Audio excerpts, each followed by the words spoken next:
thank you, and I welcome all of you here. This morning we spoke about, in the panel moderated by Ambassador Parthasarathy, we spoke about enduring peace for South Asia. And, we spoke about how it is a very disturbed area, a very difficult area. In this panel right now, we're going to look beyond South Asia. We're looking at the world's expectations for and from India, especially in the context of Prime Minister Modi's leadership and policies. We're looking at the world's vision for India, and certainly as a part of that, India's vision for the world. In the morning, we heard about the very difficult situation in South Asia and how it's a divisive area, the least integrated area, perhaps one of the most terrorism-struck areas in the world. But if you look at it, the last 60 years, this is the period, since independence, this is the period of disturbance and sorrow and divisiveness in South Asia. But these 70 years are a very small blip on the 9,000 years of cultural and civilizational unity in South Asia. So if we look back to the future and dwell upon the reasons that made South Asia so prosperous, made the Indian subcontinent so prosperous that the colonial powers came here wanting to share in that prosperity, then perhaps from that experience we can learn a lot about what India's vision for the world is and what the world's vision for India could be. And I think the strength of South Asia, the strength of the Indian subcontinent has been this cultural and civilizational unity. Political unity did not matter so much. It happened at different periods along the way. But it was this whole concept of being together and working for the shared interest that brought us this trade. The tremendous, India being the center of this huge arc of prosperity from Europe, with India at the center, right through Southeast Asia, China and Japan. It was because India was able to bring together the wealth or the resources, human and natural resources of this nation for that purpose. But it also brought in the fact that we were able to do this because we welcomed the foreign community. Anybody who came to India was not treated as an outsider, as somebody to be excluded. In many parts of the world, including in China, you do see this. The suspicion for foreigners, the keeping them out, keeping them away from internal affairs, and even within the nation trying to suppress regional languages or so on. But in the Indian subcontinent, you had the strong concept of unity in diversity, the strong concept of welcoming foreigners, learning from their best practices, incorporating them and incorporating them into your own life, an inclusivist approach. It was not at all an exclusivist approach, an inclusivist approach, but not an intrusive approach. And this is what India's peaceable approach to the rest of the world brought us this wealth. And so can we now, as we seek to strengthen and quicken our growth, learn from our past and see what the world expects from us? We certainly hope that it will not be a repetition of what happened, say, from the time the colonial powers came when India had close to 30% of world GDP and then only 3% when the colonial powers left. But we're looking at a much more aspect of mutual benefit, everybody working together and gaining from this process. I have a very, very good panel with me, and I'd like to welcome all of them. I have Dr. Tanvi Madan from the Brookings Institution in the USA. So she's going to be telling us about the US aspect of what should be the world for India and the vision for India. I have Professor Dr. Klaus Lange from Germany, from the Institute for Transnational Studies, and he's going to give us a new perspective on Europe, on India and Europe, and can this be a new rejuvenating experience? And then I have with me Ambassador Namdova Oidov from Mongolia, and he's going to give us very much the spiritual approach that Ambassador Parthasarathy spoke about this morning, whether the spiritual heritage of India can be used for this. And in fact, Ambassador was the ambassador of Mongolia in New Delhi, and at that time he was often referred to as Namdev. So I think that's a very important aspect. And then I have Dr. Cleo Pascal. She's with Chatham House in the UK. She's from Canada, and she also works with Manipal University and also with the Kingdom of Tonga. So she has a totally different perspective, a Pacific Island approach, and many other different perspectives. So we have a very varied and very important panel which will bring this out. Shall I begin with Dr. Tanvi Madan and request you to give us your perspective?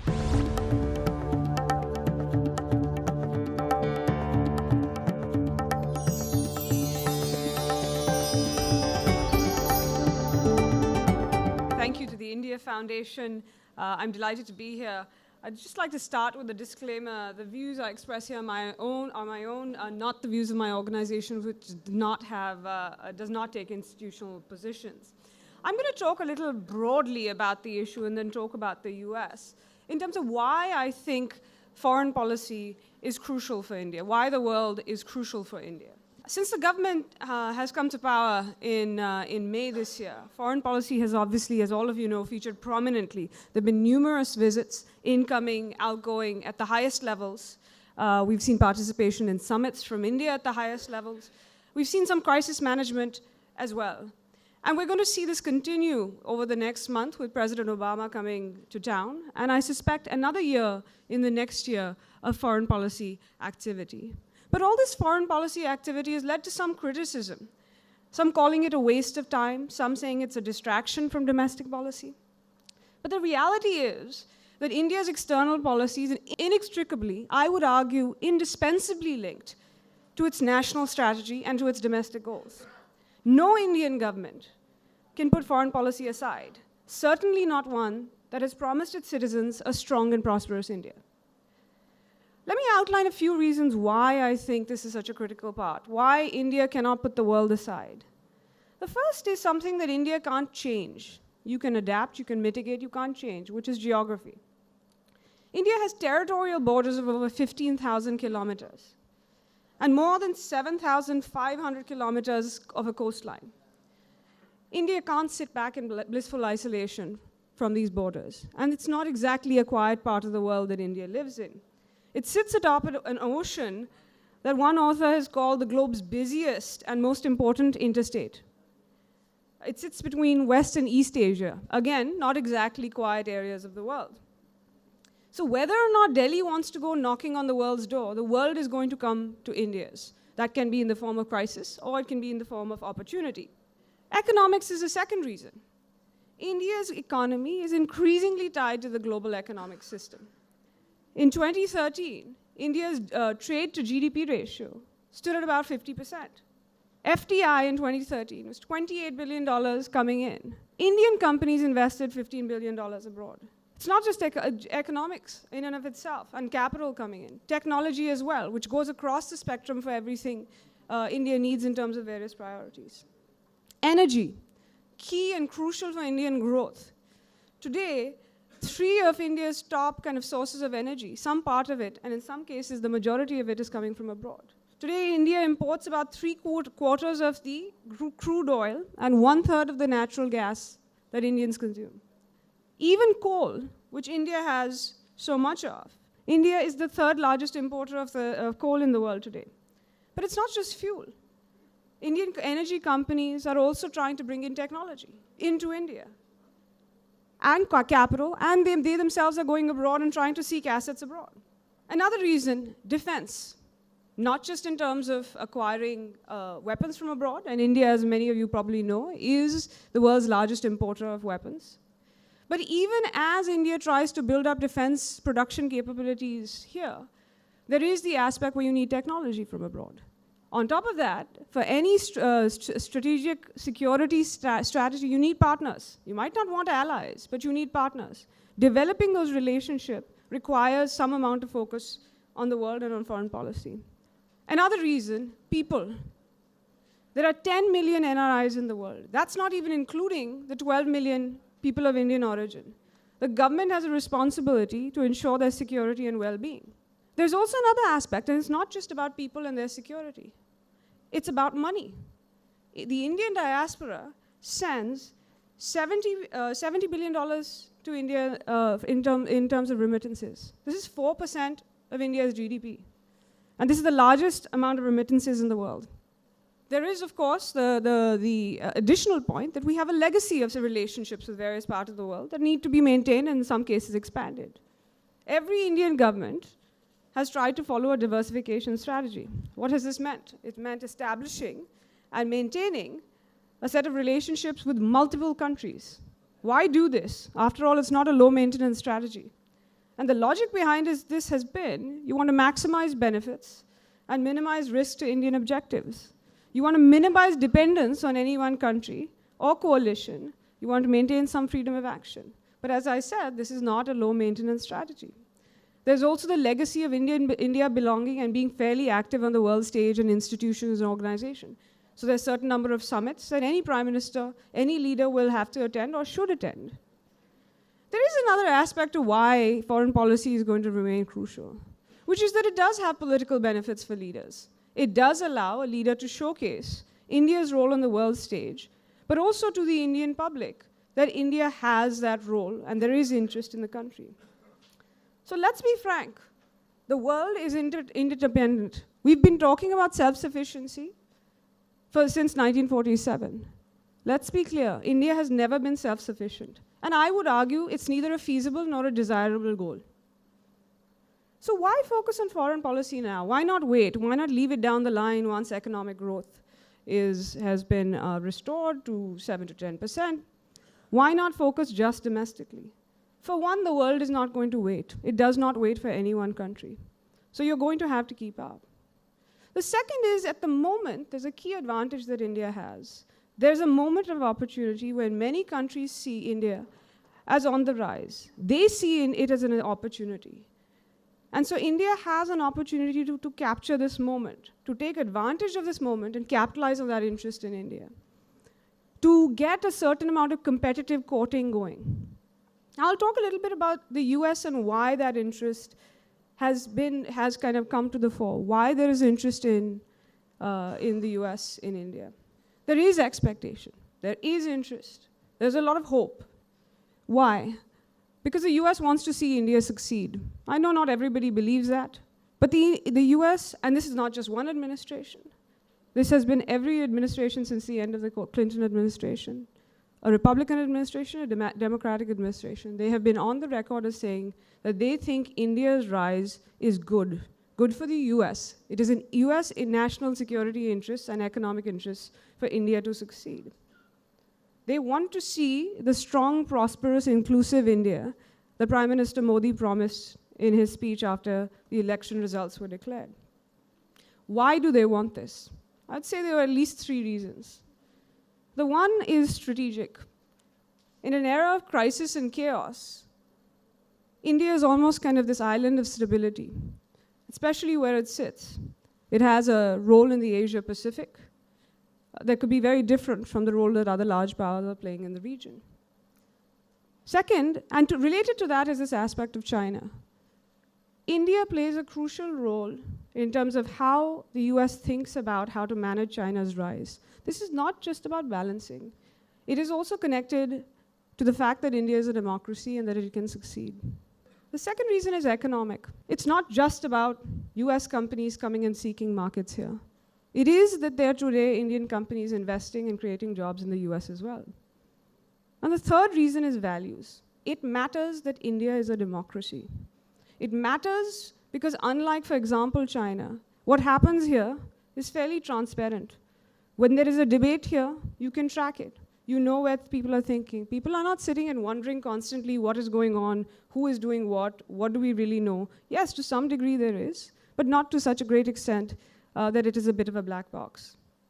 There is another aspect to this values quotient, the fact that the 2 countries are democracies, which is that for the US, there is no greater model in terms of democracy promotion, not intervention.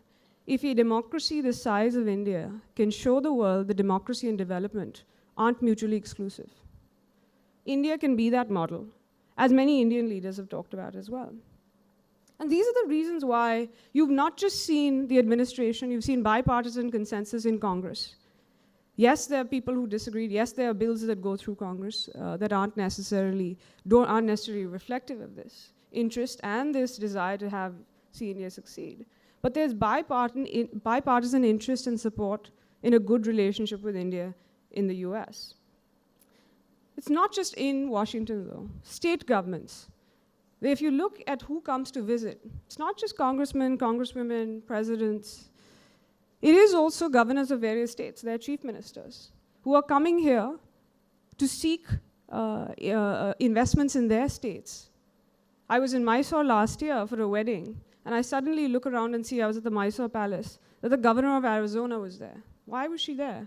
She's there to come and seek investment investment in her state to create jobs there, but also to seek, of course, interest in investment, or rather for opportunities for investment for her own companies, or rather companies based in Arizona. But let's also be clear, there are questions, there's some caution about where things are going to go. Why is the caution? Because there for two reasons, I would argue, about whether India can succeed, will succeed, what can actually happen with the relationship. One is that they've had this moment of optimism about India before, most recently in the mid-2000s, after which there was disillusionment that India can't deliver. There's a second reason too. America's own experience, where they've experienced a president who came and promised hope and change in 2008 and 2009. And we've seen that the delivery hasn't really worked as much. The implementation has gone. There have been major changes, and I would argue historically these will be seen in a more positive light in the US. But they've seen that these changes aren't as easy as saying them in speeches. That is a critical challenge that's going to be faced. Having said that, there is still hope and expectation, and there will be for a while. This is a crucial moment. There's expectations, there's interest. For President Obama, this is a legacy issue. If he can take the US-India relationship to the next level, this will be a foreign policy success story for him, that he has left the relationship better off than he found it in 2009 when he took office. I've heard a lot of commentary about he needs this visit much more. He's a lame duck, so this is, he's coming for optics. Let me just remind you that it was a lame duck US president who signed the US-India nuclear deal. You saw the announcement on the opening to Cuba. That is a historic approach that a US president has taken. No US president, even when they've had maximum political mandate, has taken it. It's not that thing, a lame duck US president cannot do things. On foreign policy, they can, and they have. So there is an opportunity. And the reason the interest that President Obama has shown in this relationship is important is because the bureaucracy down the line, at a time when there are other foreign policy crises and priorities, that these things matter, that this is a relationship you have to actually put priorities on. You have to take the time to work on it at a time when you got many other things on your desk. And I would argue that this is an important reason to take charge of this moment and to say that you're going to take advantage of the opportunity. Because it's not just India that's important to the US. The US is important for all the reasons I'd mentioned about: energy, defense, geography, etc. People. It is important for India. Let me just conclude with what needs to be done and why I think there are certain things that India needs to be thinking about in terms of challenges and cautions. The same things that the US worries about, that Indians worry about. Dr. Sahasrabudhe earlier said, people want delivery. So does the world. Let me put three challenges that do appear. One is capacity. India does not have the capacity, the Indian government does not have the capacity to undertake this ambitious foreign policy vision that we have seen not laid out explicitly but implicitly. India doesn't have the capacity to take advantage of the world, the opportunities it offers as it exists today. So there has to be a rethinking on that front. Second, bandwidth is important, and that's related to capacity. Yes, it is hard to focus on various things at the same time when you don't have the capacity to do so. And third, the challenge is that there is this question about delivery. Foreign officials and investors are asking the same question that Indian voters are. Can the government deliver on its promise of prosperity? Countries will continue to woo India as long as India is seen as a winner, as long as the answer to that question is yes. If the government and the country is not seen as meeting those expectations that have been raised, the interest that has been generated, then the whining about India will start again, and people will start to look for other options. So what does India need to do? I would argue you need to first and foremost think about developing, and there needs to be, whether this is an explicit document that's public or internal, develop a foreign policy strategy. What does this mean? Lay out your goals. Lay out a roadmap. Think about what resources and instruments you need to use to get down to those goals. How do you calibrate? How do you leverage one relationship against the other? How do you develop priorities? And based on that strategy, to actually think about what is the capacity you need in terms of the decision-making processes, the policy-making processes, to formulate and implement those policies. Build capacity is really important, that part. Finally, and I'll end with that, it is really important to communicate to the public, because as we've heard in the previous panel, the media has its own priorities, but to the public and directly to the public, to explain why foreign policy is important, why the world is important for India, what India can do for the world and what world for. I would argue the Prime Minister should think about at some point giving a Mann Ki Baat radio address on this question. Finally, this question of complaining about too much time on foreign policy. Great powers can multitask. I think India has shown that it can multitask at various points. So I don't think foreign policy can or should be set aside. Thank you.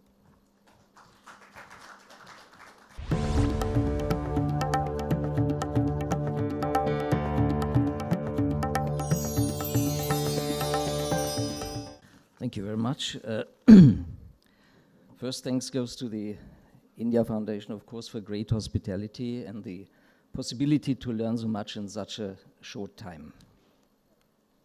Ladies and gentlemen, the title of this panel is The World for India. And this is a very demanding topic title because the world is quite big and 10 minutes are very short. Therefore, I thought it would be a good idea to narrow down the topic and focus upon that small part of the world which is called Europe and where I come from. And I would like to offer to you some thoughts on Europe for India and also India for Europe. My hypothesis, which I would like to offer to you for discussion, is the following. Europe and India, both for different reasons, need a partner through interaction with whom both India and Europe stand a chance of revitalizing their basic specific identities and also get down to the problems they are faced with. Let me elaborate on this.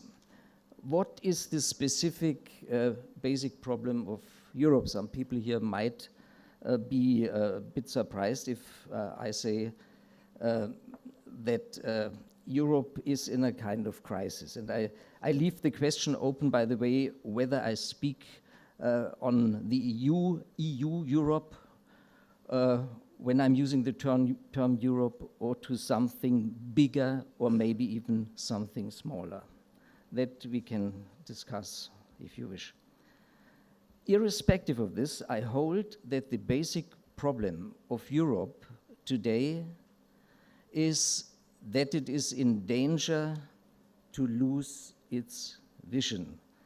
You could also say Europe is losing sight of its auto-stereotype, the picture which Europe has of itself as a historically grown entity which is based on a common denominator of history and culture, as well as the common experience of horrible catastrophes referring to wars in the 20th century.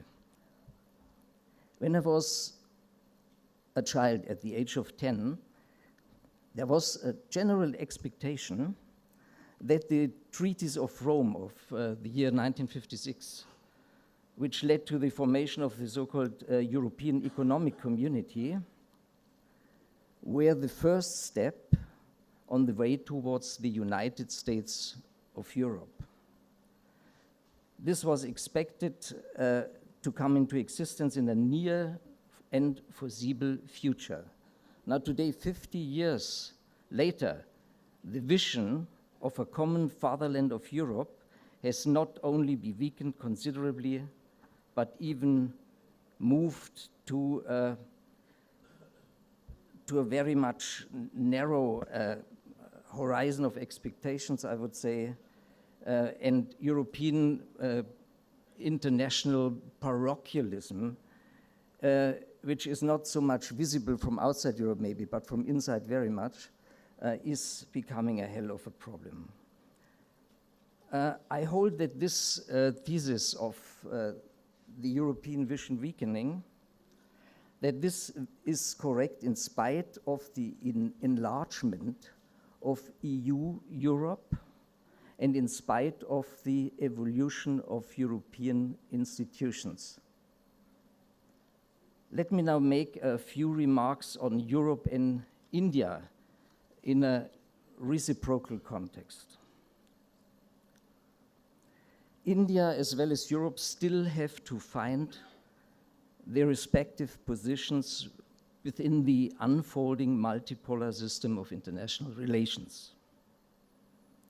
Hitherto valid paradigms of societies regarding the autostereotype have started to lose their cohesive power on both subcontinents.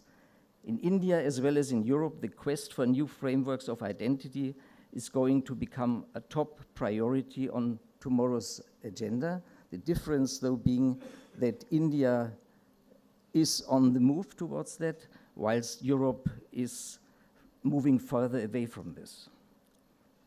India as well as Europe today are very close to a crisis point, but you have to use the original Greek meaning of the word crisis, which simply means, in a value-free meaning, a point in time where decision has to be taken.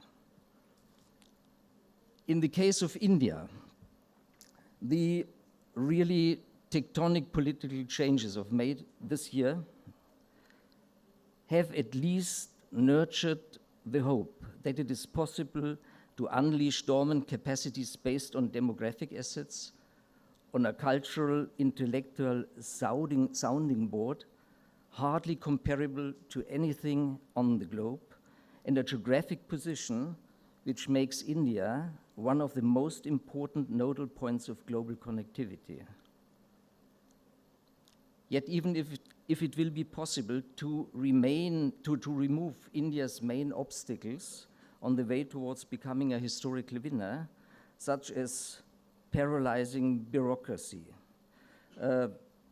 corruption, political inertia caused by party political feuds, which often prevent a necessary holistic approach, there remains the danger that rising India in its search for a new paradigm remains more restricted in its global outlook due to fixation on regional challenges, much more than would be necessary from a sober perspective. This is to say that it would be good for India's future global role if the look east policy or act east policy would be complemented by a look west policy, whereby, in my view, for many reasons, Europe would be the most suitable partner.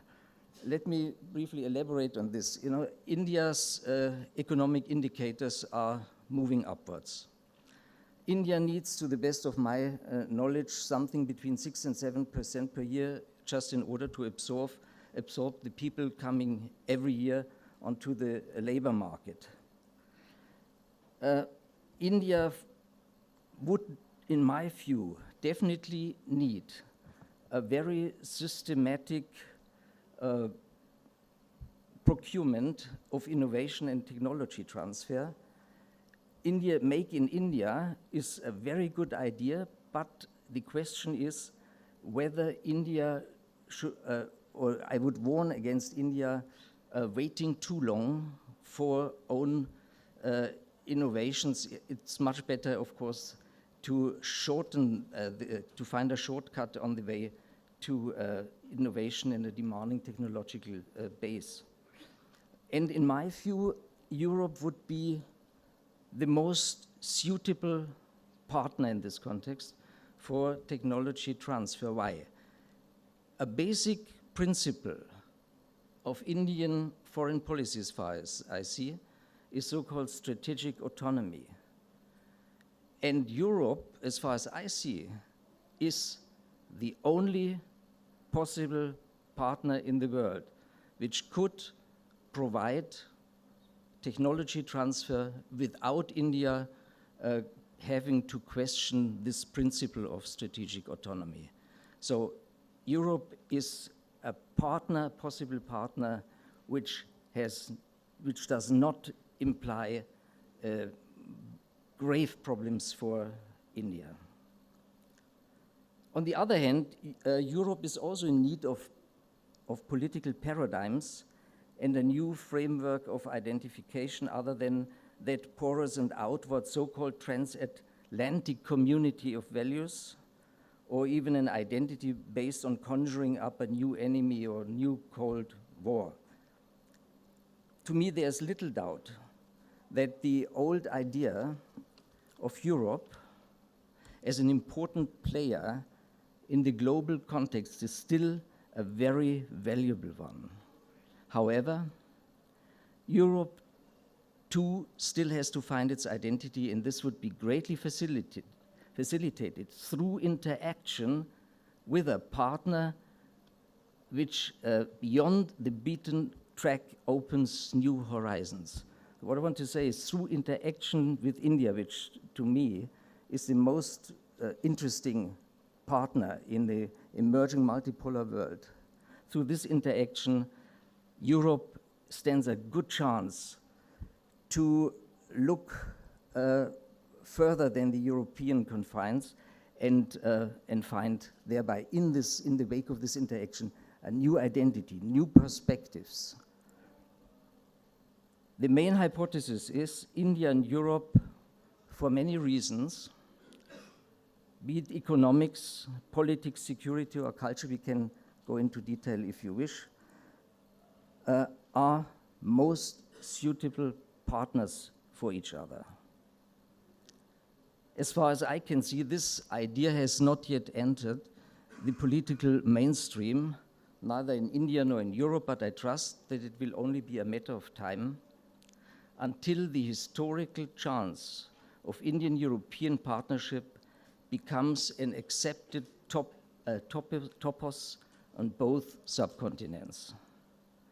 Maybe we should more seriously ponder the idea of Indian-European partnership beyond what has been achieved already, not only in the sense of more intense economic interaction, but also in the sense of forming a strong partnership in the future multipolar world.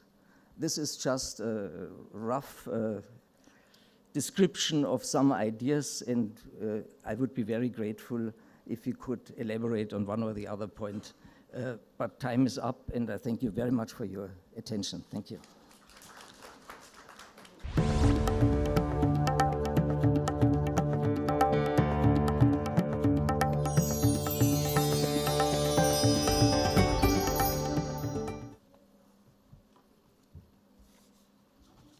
Namaskar, Payong or Bachinong. Madam Shrimati Vinda Secretary and honorable respected members of DIAS, honorable member of Parliament Satyapal Singh, and also Dr. Lokesh Chandraji, Chairman of the ICCR. Thank you for India Foundation for inviting me in this great forum. It's my great pleasure and honor to speak about Mongolia and Indian spiritual, cultural, neighborly relation between our two countries. Mongolia and Indian ties are very ancient. Some of our historians say it's go back 10,000 years ago.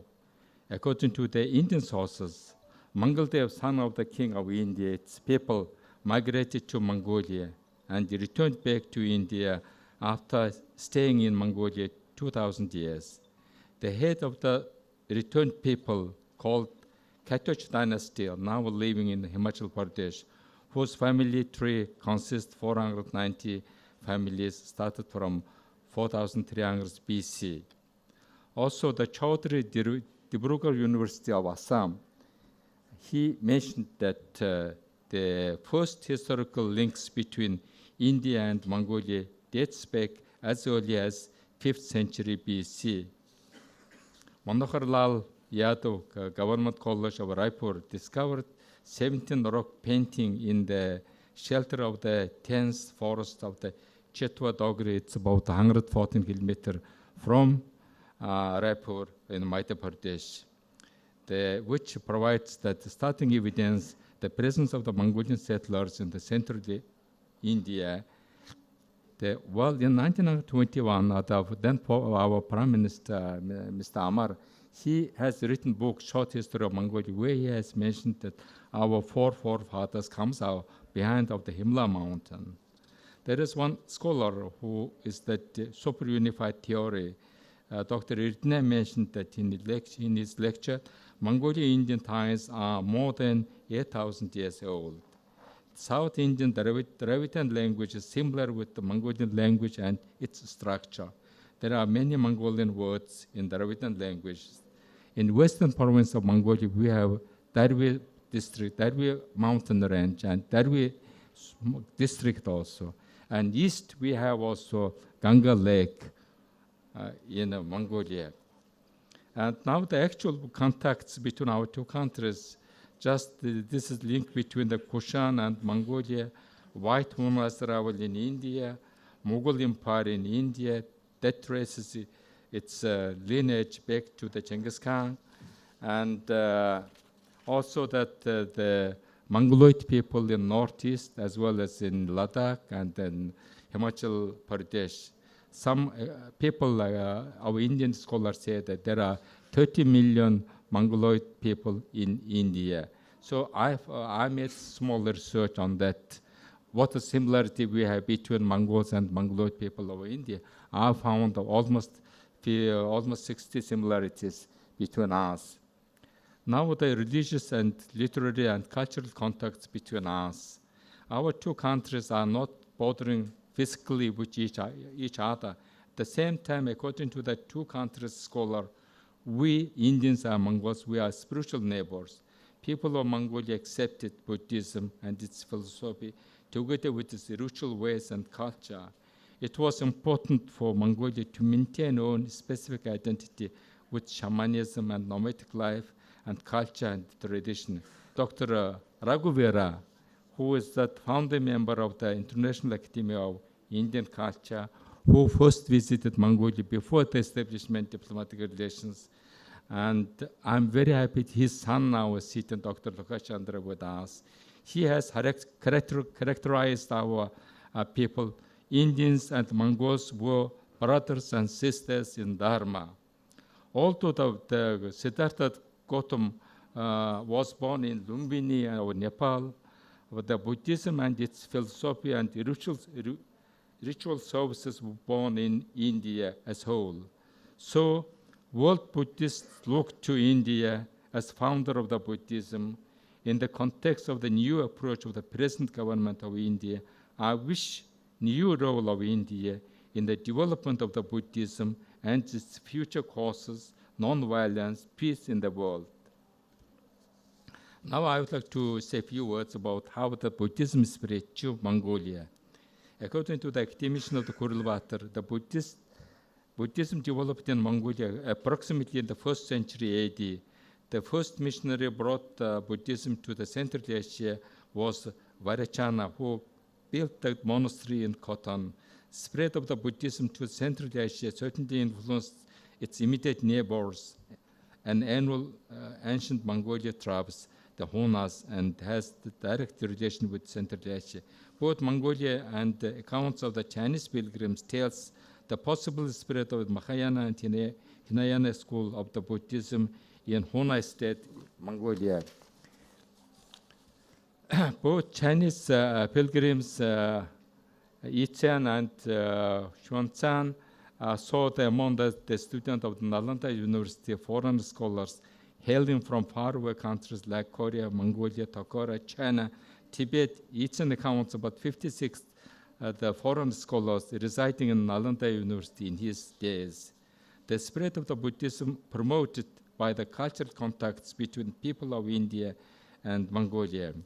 Furthermore, the Buddhism flourished in Mongolia during for 13th and 14th centuries under the Genghis Khan and his successor. Later on, the Buddhism began to spread among the ordinary people here. Mongolia and Tibetans play a very important role in dissemination of Buddhism in Mongolia. The name of the Dalai Lama given by the Mongol king after Sankang. Now only a few words about cultural and literary links between us. The spread of the Buddhism promoted cultural and literary contacts between the people of Mongolia and India. Both India and Mongolia, especially during the 5th and 7th century AD, were close direct contacts. It seems that Buddhism in the Mongolia accelerated the process of the further spread of the Indian culture in Mongolia. The intellectual development of Mongolia was influenced by the Mahayana school of Buddhism and its philosophy. Philosophical treatises of Nagarjuna used in even simplified expression of the philosophical terminology. Besides Buddha's teaching, non-Buddhist culture, literature were spread into Mongolia and remained strongly among the people of Mongolia in the many centuries. Mongols composed the Mongolian version of the medicines and different sutras. I should say that Mongols is very rich as far as material bearing in ancient India are concerned. Famous collection of the fables of the Panchatantra translated in centuries ago and reached in the different Mongoloized variation, and Greek epics or minor founded in Mongolia more than 5 versions. Dandin's tale of the 10 principles and poetry of Gavadarshan and great Sanskrit poet Kalidas Meghadut were translated several times, and commentaries on them were written by a number of the Mongolian scholars. Some work later included the Mongolian Ganjur and Danjur have been translated long before the printing of the Ganjur, 108 volumes, and the Danjur of the 220 volumes. The Mongolian philosopher, poet Choji Otser translated them from the Sanskrit language. Now just a few words on present relations and its symbols. Mongolia and India belong to the Asian continent, developed a spiritual neighborly, comprehensive partnership relation and cooperation. Present cultural relations based on the ancient cultural ties between our two countries give more respect, friendly understanding, and wide range of the knowledge about each other. Taking it into the consideration, underlining the present Indian government's new Asia policy, I propose India to play a great role in the development of the cultural cooperation among the Asian countries as part of the people-to-people diplomacy, which may lead to the Asian Cultural Forum in years to come. There are several the symbols between our two countries, which is related between like that we have Mongolia, Mahatma Gandhi's street in Ulaanbaatar. On that we have that statue of the Mahatma Gandhi. Also we have that Information Technology Institute of Atal Bihari Vajpayee. We have monasteries, Indian monastery in Mongolia. We have also Mongolian monastery in Bodh Gaya. And also we are teaching Sanskrit and Hindi languages and also the Mongolian language in the respective countries. This shows that our ancient ties and contacts. Thank you very much. आपको बहुत बहुत धन्यवाद. शुक्रिया.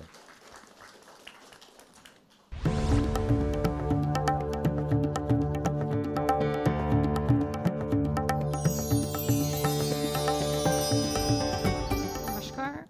And thank you very much to the India Foundation and the government of Goa and this great crew of young volunteers who've been making this such a great experience.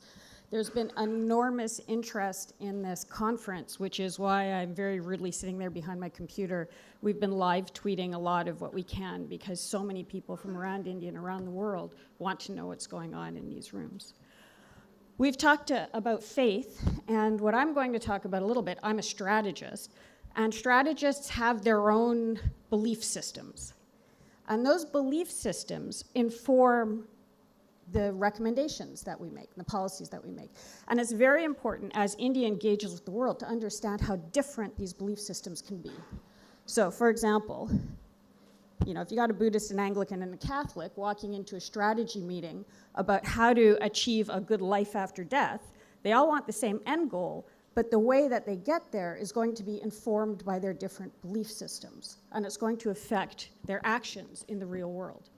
And I'm going to run through a very quick list of about 10 things that strategists disagree on, that have no answers to, but depending on what you believe is going to inform the way you engage with the world. So the first is, and I call these geopolitical articles of faith gaffes, because they may be mistakes. We don't know. So, first one, Western culture is or is not exceptional and the epitome of development. Now, I know what a lot of people in this room would think, but if you're sitting in Washington or you're sitting in Canberra, you might have a very different reaction, and that will inform the way you engage with the countries around you. The Chinese Communist Party is or is not expansionist beyond what's required for China's economic security. Who thinks China is not expansionist beyond what's required for economic security? A lot of shy hands, that's fine. The Chinese Communist Party is or is not committed to current international systems. If you believe one way, you'll engage in a different way than if you believe in another way. China's economy will grow, stagnate, or collapse by 2022. Now, I use 2022 because in the Chinese political system, the leader is normally re-elected for 2 5-year terms. So Xi Jinping will be in power in 2022. That'll be his last year. The policies he's developing now, he's planning already for 2022 and beyond. The US will or will not militarily defend Asia-Pacific allies in a time of crisis. This is the question that's being asked in Tokyo, it's being asked in Manila, and it's what's going to make the situation different for India coming into an Indo-Pacific century. The euro will or will not be used by the same nations that use it today by 2022. These, by the way, these are all good ways of starting a fight at a dinner party. The US dollar will or will not be the global reserve currency by 2022. The price of energy will do who knows what by 2022. Wahhabism, Khomeinism will or will not be a major global destabilizing factor by 2022. Environmental change will or will not have a major effect on economic growth, stability, and infrastructure by 2022. That includes climate change, but also demographic shifts. And the big one, if I can get it, India will or will not be more than a regional power by 2022. So depending on nobody can prove any of this, but depending on what you think of all of this, you're going to be developing strategies going forward. And part of the problem as strategists is we've inherited a language that is shaped by a different time. So again, for example, when you're looking at economic issues, we use terms like emerging and terms like developed, but when you look at an economic graph, as the ambassador pointed out, from the year 2000, from the year 0 to 2000, you can see India's not emerging, it's re-emerging. And the Western countries aren't developed, they're declining. So if these trends continue, then you have a completely different model. Not only is the language that we've inherited from a certain mindset, the maps that we've inherited are from a certain mindset. So this is the map of the world that we're sort of used to. But if we're looking at a more Asia-centric or Pacific-centric time, then maybe we should be looking at a map like this. Now, in this context, the areas that I'm going to be talking about, which is the South Pacific, on the old map, they're so marginal, they're right at the edge of the map. You can't even see them. If you look for Fiji, you don't know whether to look on the extreme left or on the extreme right. But when you put the Pacific in the center, you see that that vast area of the Pacific is actually right on the front line of many major economies, many of the new transshipment routes. This is why it was really heartening to see Prime Minister Modi on his visit to Fiji. There is an acknowledgement within the strategic community in India that the Indo-Pacific is becoming increasingly important, and that includes all of it, including the South Pacific. And I'm going to give you one small example of how the dynamics are changing in the region and what the opportunities there could be for India. We're going to look at exclusive economic zones. We think of the countries of the South Pacific as very small countries because they have small landmass and small population. But when you include their exclusive economic zones, every tiny island gets a 200 nautical mile exclusive economic zone. You see a country like Kiribati, which you may never have heard of and has a population of 1 lakh, has an exclusive economic zone the size of all of India. These are very large ocean territories. They're not small island countries. And countries like France have realized that and are incredibly well positioned strategically in the region. So is the US. There's a lot of US bases, there are a lot of French bases. So let's take a look at the Kingdom of Tonga and what's been happening there. The Kingdom of Tonga, which has a population of about 1 lakh, their literacy rate is nearly 100%. They have one of the highest per capita PhD rates in the world, and they were never colonized. They're the last Polynesian kingdom. They were never colonized, and it was very interesting to hear Tulsi Gabbard bring together the concept of aloha and the Bhagavad Gita, because there's a lot of genetic proof to say that actually this population came originally from India via Taiwan, and there are a lot of cultural similarities. So politically, geopolitically, what's happened to the Kingdom of Tonga as an example of what's happened to the whole South Pacific. When the Cold War ended, there was a sort of end of history syndrome in Washington and in London, and the big boys of the West pulled out of the region and handed management of the region, strategic management and economic oversight of the region, very overtly over to Australia and New Zealand. Australia and New Zealand implemented policies that were very economically detrimental to the countries of the region and interfered in domestic politics in ways that were very destabilizing. And you know, if you know this case of Fiji, you know that actually even when India tried to engage with Fiji, Canberra blocked engagement, and India unfortunately gave in, and there was an increasing isolation. That happened throughout the region. And eventually the countries got so desperate for some other option. Guess what country they turned to? China. China came right in. So this is a Chinese naval ship that was visiting the Kingdom of Tonga when I was there. You can't really see the logo, but it says, "Build friendship bridges to meet good friends." Very different approach. And potentially even more socially destructive, because the Chinese bring in populations to do labor and that sort of thing, and along with them come gambling, prostitution, smuggling.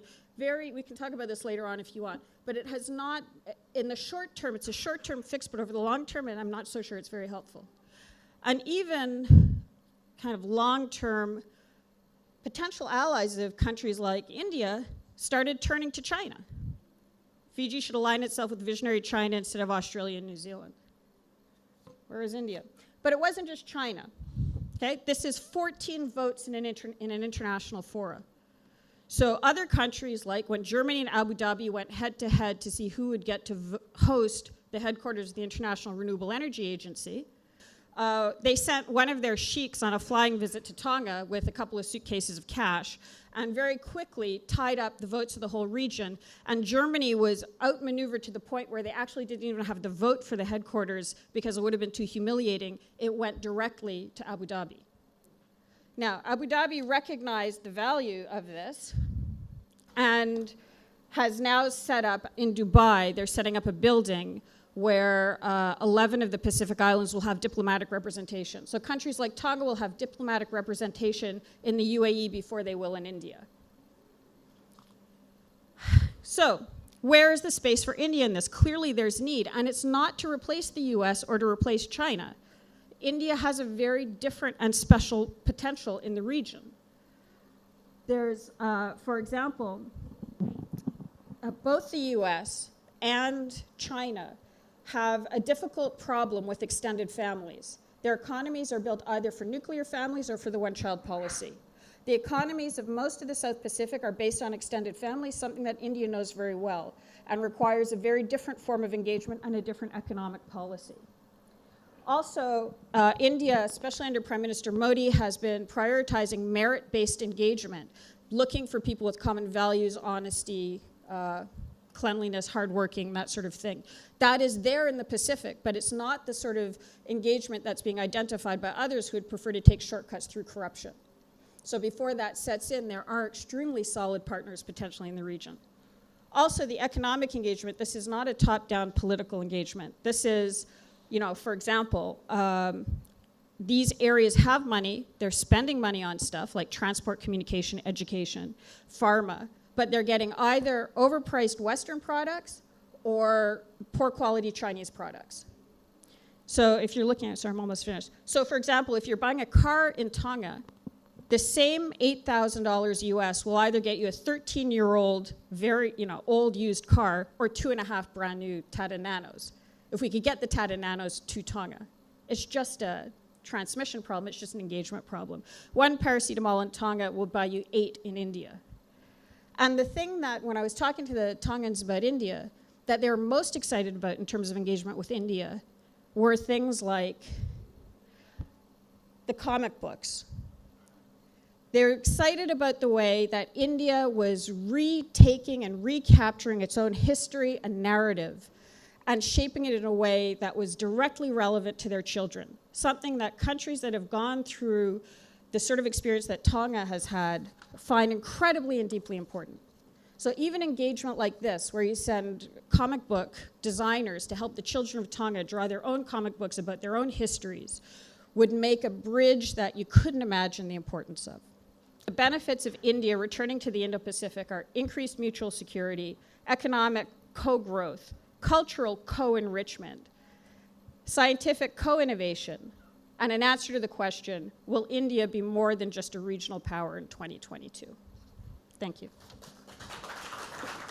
And, I'd like to thank all my panelists for this wonderful presentation. We've had an amazingly diverse presentation from the USA to Europe to Mongolia and the South Pacific and the Pacific Island countries. I'd like to thank the India Foundation for bringing these wonderful panelists together and thank all of them for their presentations. Now we do have about 10 minutes for questions. I have a lot of questions, about 10 minutes, yes? All right, that's fine. I have a question here and a question here and a question here. Yes, please go ahead. My name is Tulsi Tao.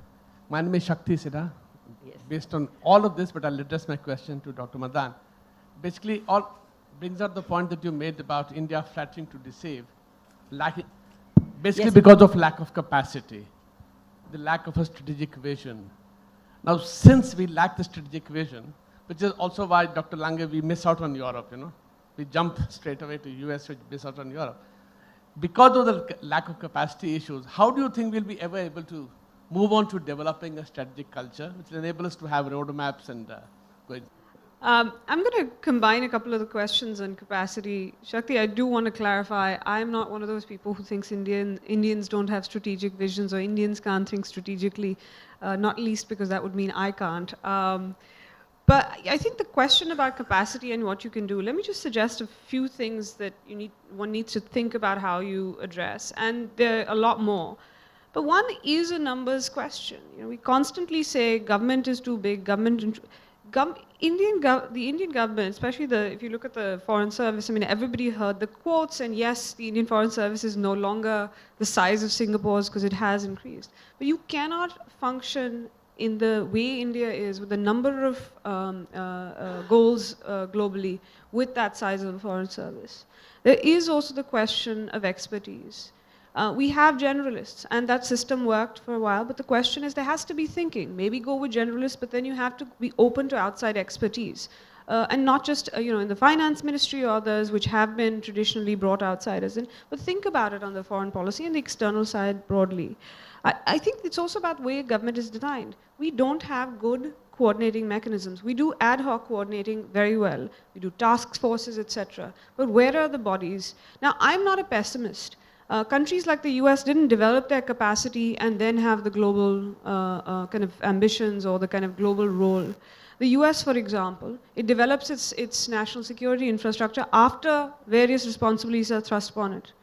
It doesn't develop it before. So I think it's not that it can't happen. I'm not pessimistic. And I think there are also various things in terms of how you design. We say in Bhutan that if India sneezes, we get the fever. That's a popular saying. And this is true for the entire Indian subcontinent. My question would be very simple, that you talked about India does not have capacity, and that worries us very much in taking foreign policy ahead. And if that is true, then we all suffer. I just wanted to know what actually, if you can give some examples, why and how does India not have that capacity to go forward? India is not China. India is not going to be bringing together the state, the private sector, the military as one unit to forcefully engage in a country. It's going to take innovation and engagement from across different sectors. This is an incredible example of Indian economic innovation where, this is village economics. There was an understanding that people wanted a bar of soap but couldn't afford a whole bar of soap. So you could send them a little piece of soap. That's the sort of innovation that's going to be required for proper economic engagement with a lot of the rest of the world that needs it.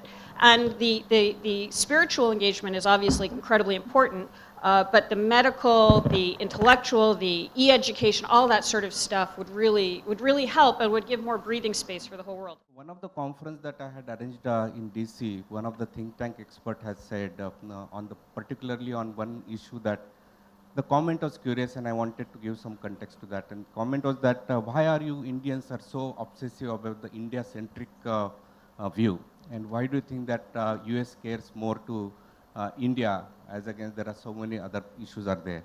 And that is very evident, though means you outlined lot of synergies and expectation, etc. But it is kind of evident that India has just a desk in a State Department as against a complete floor to China.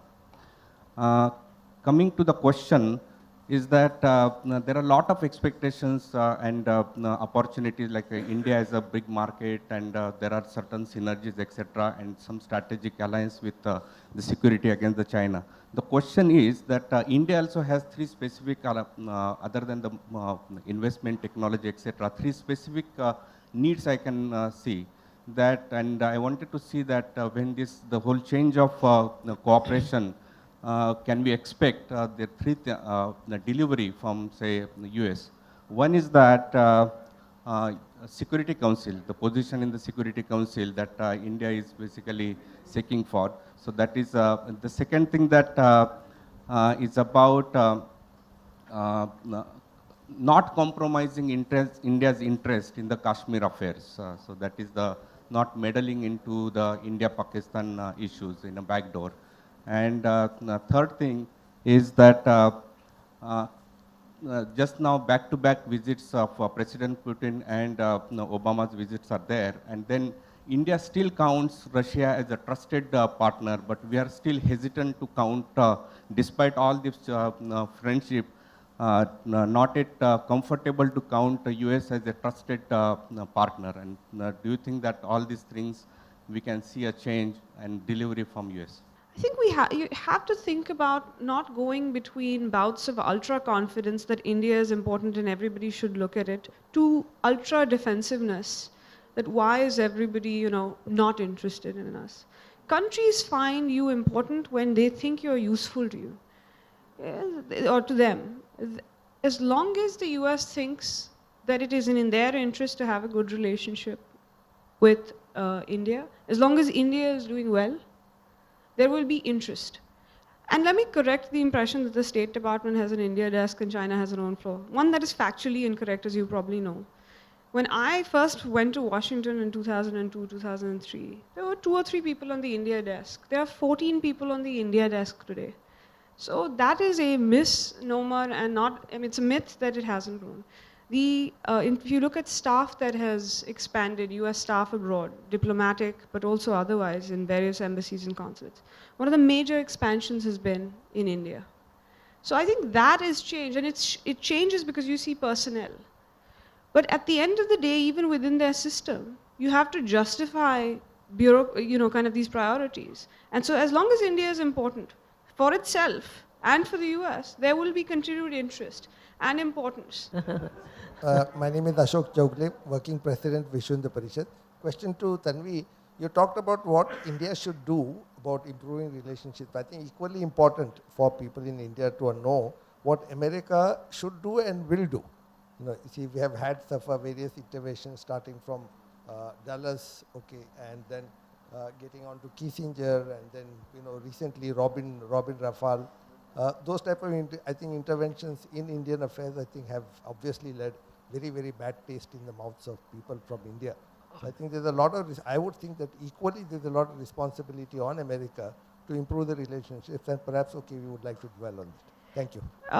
Tali ek haath se nahi bajti. Absolutely, the US needs to do stuff. And I think what we've seen over the last few years is that both countries have been doing it at various levels. The ideal thing you want is that both are interested at the same time and acting at the same time. I would caution against taking individuals and talking about whether they're pro-Pakistan or pro-India. Sometimes, in our own narrative of US-India relations, this is partly because of the way history has been written, which is that you see Dulles as a pro-Pakistan, anti-India figure. Go back and look at 1957, who the person was who argued strongly for assistance to India at a time we could not have survived without it. It was Dulles. So, I think this idea, and sometimes, certain players who are louder, their views are taken as that of the US without looking at how much influence they really have within the system. So I think even now, we look at what you want. You don't want one person as a cheerleader. The ideal for India is to have a whole system that is invested in the relationship in India. Right now you have it. As I said, there's an opportunity. But I would also say we have to think about how history is written here. Go back and look at our own history. I did my history honors here. I did all my schooling here. I did not learn about contemporary India, which I mean post-47. We cannot think about Indian foreign policy without looking at what it actually was, and not just look at the few retellings that happen and again. So I'll just end. There's no doubt that India has neglected the South Pacific. Leaving Australia and New Zealand, I think Fiji is the largest country in this particular region, and we had a special interest vis-a-vis Fiji. For long, our ethnic interest went against the general consensus of the region. Now we have in Bainimarama a very strong, stable, and probably long-lasting leadership. Now, do you think India should look at South Pacific through Fiji, and will Bainimarama's current experimentation with democracy last long?